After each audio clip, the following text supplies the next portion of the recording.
garmon deyaverishadi-da, garmonlar aslida nimaga kerakligini bilishmaydi ko'pchilik. Mana shuning uchun kerak. Garmonlar aslida bu bizani o'sha boshliqlarimiz. Boshqaradi organizmni. Har bitta garmonni o'zini sistema, to есть vazifasi bor. Har bitta garmonga qaysidir organ biriktirilgan bo'ladi. O'sha organlarni boshqaruv shu garmon uchun bo'ladi. U nerv sistema bilan birgalikda ishlaydi.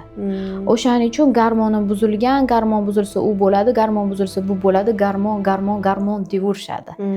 Aslida bu ikkita sistema eng muhim sistema hisoblanadi.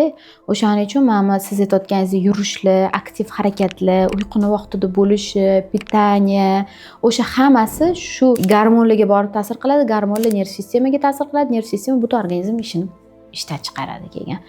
To есть hammasi bog'liq bo'ladi. Sizni mелочь deb o'ylayotgan narsangiz aslida mayli oddiy narsa-ku deb qarashadi ko'pincha narsaga. O'sha ham o'sha kolesoni ishdan chiqarishga sabab bo'lishi mumkin.